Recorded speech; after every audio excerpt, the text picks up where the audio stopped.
the introduction. So in this chapter, we are going to learn about data communications, networks, internet, protocols, and standard. Okay, these are the content for the first chapter.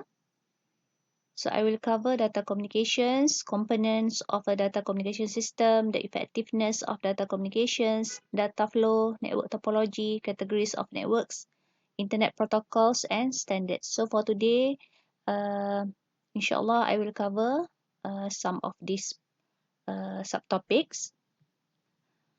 Okay, whether we realize or not, our life nowadays is very much affected by the technology, which is we have email, we have distance learning, we have online shopping. So the development of the personal computer brought about tremendous changes for business, industry, science, and education. Okay, so internet is changing the way we do business and the way we live.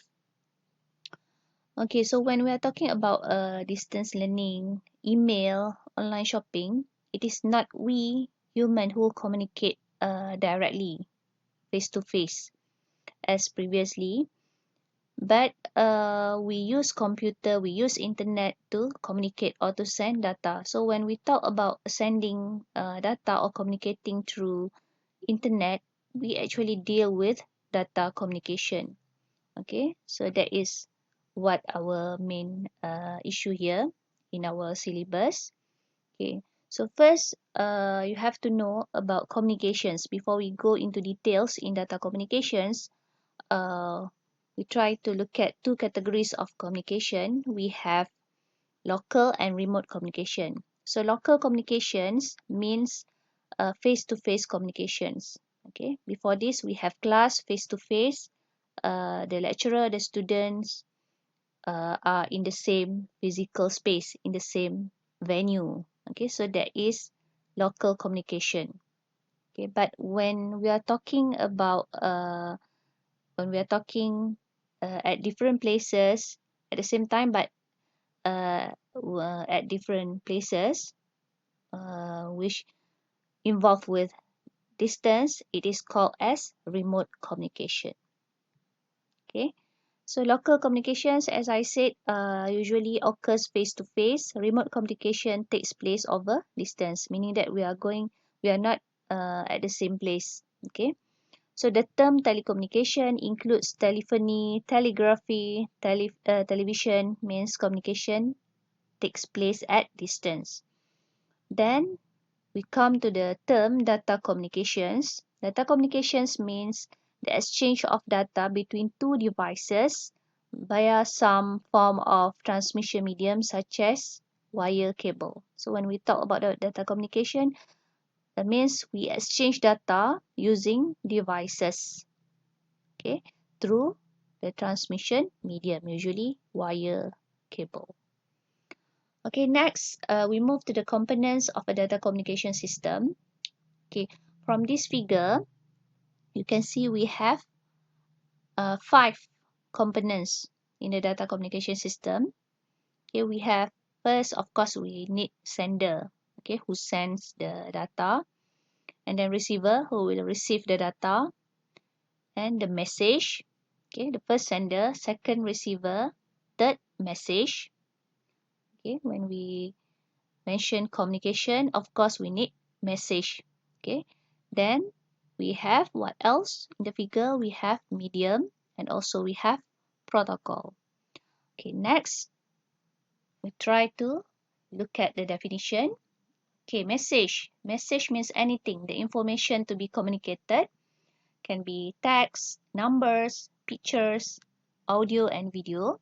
Okay, sender, the device that sends the data. Okay, can be computer, workstation, telephone, television. Okay, receiver, the device that receive the message. Transmission medium. Okay, of course, when two devices are communicating, they need for transmission medium. Okay, transmission medium means physical path by which a message travels from sender to receiver. Okay, for example, cable. Then protocol. Protocol means set of rules that govern data communications. which represents an agreement between the communicating devices. Okay, this one I give you analogy. When we are talking to a person, we need to talk or communicate in the or using the same language. So when we talk about data communication, although the communication involve only devices, they need to have protocol. Okay, for human communication, we need language. For device communication, they need protocol, which is the agreement between the communicating devices. Okay, if for human, we need, let's say someone is talking to us using English, so we also have to reply in English. Okay, so for a device, they need to agree upon certain uh, protocol also. For example, the speed, the format of the message. Okay, for the protocol, I will explain more after this. Okay, next we move to the next section, the effectiveness of data communications. How are we going to evaluate the effectiveness of data communications? So we have four characteristics to evaluate the effectiveness of data communications. Okay, the first one is delivery. So delivery means the system must deliver data to the correct destination. For example, you are sending a message to someone, the message should reach the receiver only. Okay, he or she only should receive the message, the data, not the other person. Okay. Second one is accuracy. The system must deliver the data accurately. For example, you are doing online shopping. Okay, so the price of the item that you want to buy is 100, for example. So when you want to deduct from your bank account, it should deduct 100 only, because the price is only 100. Shouldn't be uh, shouldn't deduct more than that or less than that. So meaning that the system must be accurate. Okay, only then we can call it effective system. Okay, the next one is timeliness. The system must deliver data in a timely manner. Okay, for example, I'm sending a message to someone, to my let's say my student, the class rep, telling that the class at 10 should be postponed, okay, due to something. And then let's say I send the message at 9:30 a.m. Okay, but the message received by the student at 11. So if that happened, we couldn't call the system effective enough, because it is not obey the timeliness. Okay. The next one is jitter. Jitter refers to the variation in the packet arrival time, uneven delay in the delivery of audio or video packets. Okay, this one happen when we, for example, when we are watching online streaming video. Okay, sometimes we can experience what do you call that, buffer. So the what you call buffer actually is jitter. Okay, you have some disturbance in your video. Okay, bila you tengok video ada gangguan, tu disebabkan data yang masuk secara real time tu tidak seragam. Dia punya masa sampai pada device you tu. Okay, jadi dia mengakibatkan variation in the packet arrival, mengakibatkan buffer tadi. Okay, jitter. Okay, the next part is you need to know also data flow. Okay, data flow, we have three types of data flow. When we talk about data communications, we need to know data flow. Three types of data flow: simplex, half duplex, and full duplex. Okay, so simplex, when the direction of data is only one way. Okay, for example, when we are watching television, Okay, the television provide info to you. You do not provide any info to the television. So meaning that uh, only one direction, one way communication. So it is simplex. Second one is half duplex. Half duplex, you can see based on the figure, the direction of data at time 1 is to the right, the direction of data at time 2 to the left. Okay, for this type of data flow, half duplex, both sender and receiver, both both devices can communicate, okay, can provide data to each other, but not at the same time. They have to take turn. Okay, for example, walkie-talkie. Okay, sometimes you can see the police talking on walkie-talkie. If the police at this side is talking, the police at the other side should be listening. So when the police at the other side is talking, so the police at this side should be listening.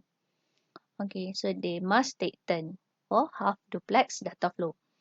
Okay, the third one is full duplex, the direction of data all the time. Okay, both devices do not have to take turn. They can both sending and receiving at the same time. For example, when you're talking to a friend over the phone, okay, both of you can talk together. Okay, okay, this is what I have explained just now. Okay, simplex, the communication is unidirectional. For example, keyboard and monitor. Half duplex, each station can both transmit and receive, but only one can receive and one is sending. Okay, example, walkie-talkie.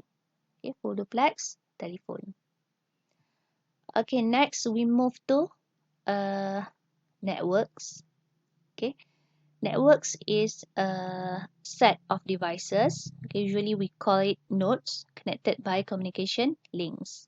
Okay, so from data communication, it can establish networks. So most networks use distributed processing in which a task is divided among multiple computers.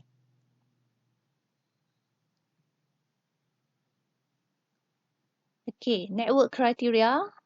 A number of criteria must be a network, sorry, the typo there.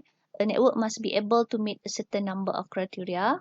First, performance. Okay, performance, when we talk about performance of a network, it deals with transit time and response time. Okay, so transit time and response time depends on number of users, types of transmission medium, capability of hardware, efficiency of software. Okay, so what is the difference between transit time and response time? So response time is the elapsed time between an inquiry and a response. So for example, you click a certain link, how long does it take to display to you the web or the window? So it is called response time. Okay, while transit time, the amount of time required for a message to travel from the one device to another. Okay. Okay, so you can see, for example, when you're using internet connection, when the number of users increase, the performance sometimes decrease. So that's why we say that performance depends on number of users and also types of transmission medium. Okay, there will be certain difference when you're using fiber optics cable. You can increase the performance. Okay, that is the transmission medium. Capability of hardware, of course, if you use a more sophisticated modem, okay, it will affect the performance also and also the efficiency of the software. Okay, the next one is reliability. When we are talking about network, we also concerned about reliability. So reliability measured by frequency of failure, the time it takes a link to recover from a failure, and the network robustness in a catastrophe. Okay, and the last one is security, protecting data from unauthorized access, protecting data from damage, and also recovery. Okay, so these are three important network criteria: performance, reliability, and security.